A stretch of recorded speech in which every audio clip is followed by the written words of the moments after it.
Ladies and gentlemen, fasten your seatbelts and prepare your taste buds as we embark on a relentless journey through the kingdom of brews. Welcome to the realm of intoxicating flavors and head-banging beer reviews. What's up, everybody? It's the Ginger Yeti, and I'm checking in from home. It's a mild winter evening here in Cleveland. We've had a pretty mild winter overall, and I figured it's time to get in some beers. So what I have for you today is the Thirsty Dog Pumpkin Ale. Now, if you remember, I did another video on Thirsty Dog beer, the Peanut Butter Leg Humper, which was a delicious beer. It was video number 44 if you want to go check it out. I spent a little bit of time talking about the brewery. So I'm not going to talk too much about the brewery other than it is from Ohio, and I tend to sleep on this brewery a little bit. Now, this beer I happen to find in my basement.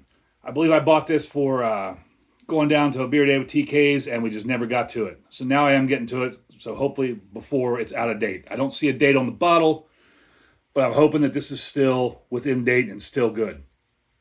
On the bottle here, you see it's pumpkin ale, little pumpkin with their logo on it. On the side of the label, it says Pumpkin Ale. Brewed with summer's harvest of 5 varieties of pumpkins locally grown for the brewery and by the brewery. For the brewery and by the brewery. Huh. First of all, I didn't know there were 5 varieties of pumpkins. I thought pumpkins were just pumpkins. That's kind of weird to me, I guess. And the brewery actually grows them.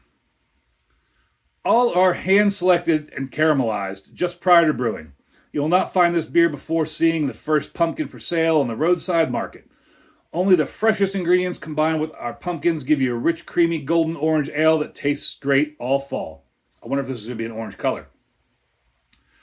Best served at 38 to 40 degrees Fahrenheit. Yeah, it's been out of the fridge for a few minutes. It's probably within that range. IBUs 13.5, original gravity, which is 13.5 Plato, 5% alcohol. Excuse me. Now, the crown here, see if I can not destroy it so I can show you the crown. Of course, I'll put a picture up on top of it. It's kind of cool. Little Thirsty Dog, their logo. Pretty cool little crown. And of course, it's orange because it's pumpkin beer. Again, I'm surprised. I didn't know there were that many varieties of pumpkins. I thought pumpkins were just pumpkins. Shows you I'm not a connoisseur of pumpkin or a gardener. And I was hoping that was going to be orange, but it's not.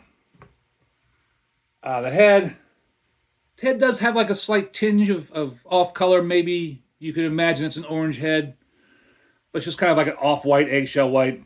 About a finger's worth of head. A little bit of fish eyes going on in there, but nothing crazy. Color, yeah, I guess it does have an orange tinge to it. I mean, and you can't see through it very well. I mean, that light's so bright it goes right through it, but it does have a little orangish hue to it. I think on the SRMs, I'd probably give that, let's give that a 13. Sounds like a good guess to me, right? On the nose,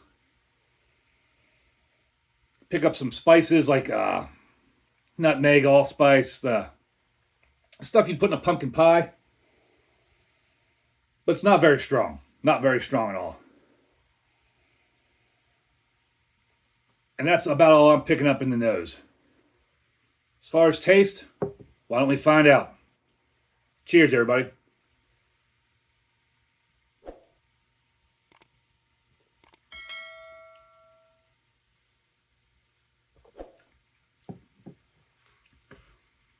It's light to medium bodied, a little bit of carbonation in it. And up front you get that like that nutmeg, clove, kind of pumpkin pie spices. Not real strong, but they are there. They're not subtle either. They're just kind of well balanced in the flavor profile there. You do get a little bit of bitterness in the back end, but it's almost like a burnt,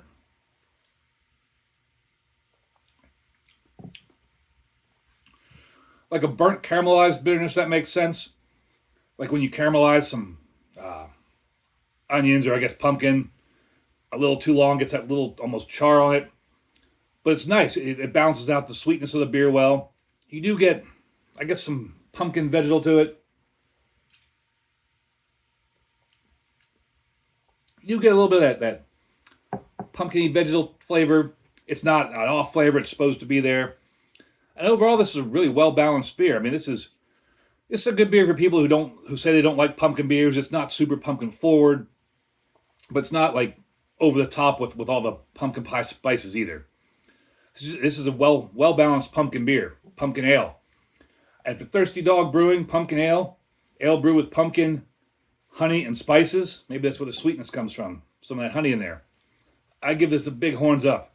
This is an excellent beer. If you can find it, I would try it. If pumpkin beers aren't your thing, embrace the adventure and dive into one. Take a chance on one.